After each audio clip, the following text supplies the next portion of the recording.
Alright, my name is Jack, and tonight I'm going to be refuting Nathaniel's claim on the fact that Bitcoin is an unsafe midterm investment opportunity.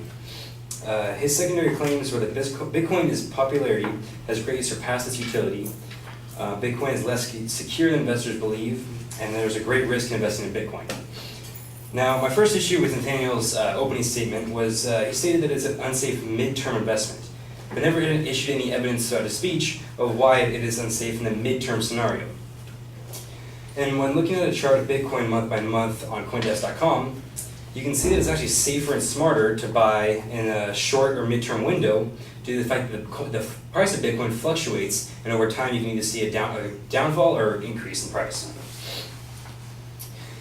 My issue with claim 1 is Nathaniel made the presumption that Bitcoin is not scalable to the entire world, but which is not relevant for two reasons. Bitcoin is not meant to be scalable to the entire world at this moment. In an email that was made public late last year, the leaders of several Bitcoin exchange companies stated that they have not made the conclusion that Bitcoin expansion is necessary. The reason for this is that their whole point of Bitcoin was to keep it to the people and not the governments, the big companies. And when they make it a wider, bigger platform and more Bitcoin available and make it faster, these companies can take over, they can buy more at one time than the people can themselves, which kind of creates an unfair imbalance inside the system. Another reason why it does not need to be scalable to the entire world is the fact that not all countries even use Bitcoin. Only countries such as the US, Canada, Australia, and some European Union countries even use Bitcoin, making the expansion not even necessary. My response to the second claim is Nathaniel stated that Bitcoin is less secure than investors believe, although since it's been out for about 7 years now, it is well known that the risks are well known among investors.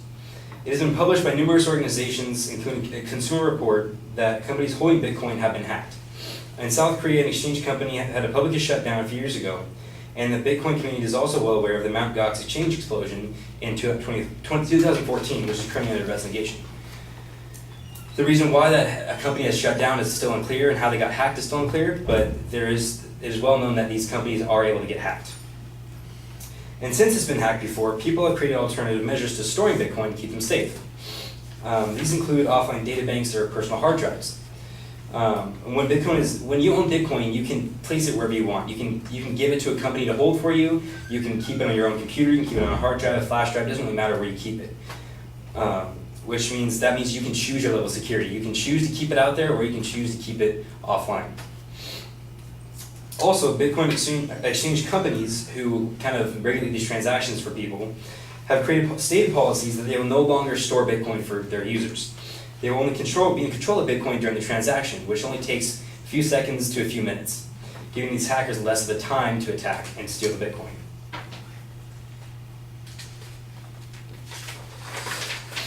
In response to his third claim, Nathaniel detailed how it was a great risk in investing in Bitcoin, which this argument isn't even relevant to the whether or not you should invest in Bitcoin, because in any investment that you do, there's risk involved. Whether it be real estate, Bitcoin, stocks, there's risk in however you look at it. There's some level of risk. And there's actually been found that Bitcoin is not the most risky investment out there. Stocks have been seen to, they fluctuate, since stocks are more, there's different variety of stocks, and Bitcoin's a single product. Stocks are more risky to get into because the overall market itself can fluctuate quicker and have a bigger impact. And Bitcoin actually reduces the various risks of investing by being completely online. One of the greatest risks when you're buying and exchanging information is the possibility of credit card fraud and identity theft, which affects millions of people in the US alone. However, with Bitcoin, this is no longer an issue. Bitcoin is completely online and anonymous, so you can exchange your Bitcoin anonymously. You can give people your name, you can't, or you can't. It's all up to you. And since it's entirely online, there's no physical, actual money being, or money or credit cards being issued. Given these points, I hope you all reconsider the safety and practicality of Bitcoin and consider it as a beneficial means of currency.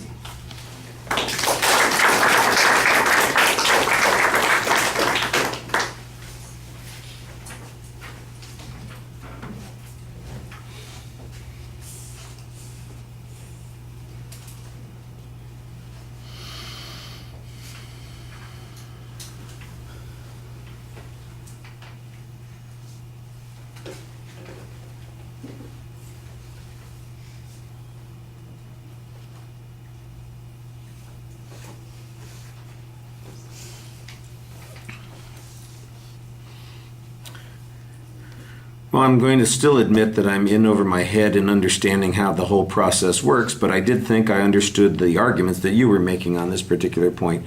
You label the advocate's claim pretty clearly. The secondary issues that you're talking about are fine. The scalability argument you make at the beginning, basically you kind of dismiss it as not being relevant because it's not really designed to function that particular way. One of the things I think that you do point out is that there's not really much of an explanation from the advocate about why that's a critical or important issue, and you in essence say it doesn't matter because it's really only designed to work in particular places. So I think I understand the point that you're making there. I'm still not exactly sure how it works, but the premise of your argument is relatively clear. The security issue, I kind of like the approach that you take on that first point, the notion that investors don't understand this. Your argument is, well, how could they not understand it? We've had 7 years of history. Every consumer magazine has talked about what the risks are. There are well-known places where there's been hacking and failure. So somebody investing in this and not being aware of that has to be basically blind. They have to be unable to see these kinds of things. I thought that was a reasonable approach to that first argument, suggesting that there is a lot of information out there. And then I thought that you had a very nice counterclaim that goes along with that point, which is that you can control this yourself, that it's designed to be kept secure. You can determine the degree of security that you have by keeping it offline on a hard drive or flash drive, that sort of thing, and that it's not therefore accessible in any way to anybody else. I do think that you need to, this is one of those places where there's a little bit of uncertainty about how exactly it all works. It sounds like what you're saying makes perfect sense. Again, I'm not sure how I could explain it, and it would be helpful maybe if you had a little bit more information on that particular point. The risk issue, you in essence just try and put it in context and said, which is okay, it diminishes the argument. The question is the risk, the question is whether your risk is untoward. Is it a greater risk than anything else? And you do make a simple comparison. I was kind of surprised that you didn't mention the last 2 days of the stock market, which would have probably been a good illustration on this. Yesterday it dropped 1,100 points, and today it was up 600 points. So if you were freaking out about Bitcoin, well, take a look at the rest of the market here, because there's plenty to be freaking out about. And the idea that this is any worse than anything else, I think, could be moderated a little bit by that kind of comparison. The point you made is it's the same point. I just think you're missing a trick here to make it really effectively given the immediacy of that information. All right, thank you.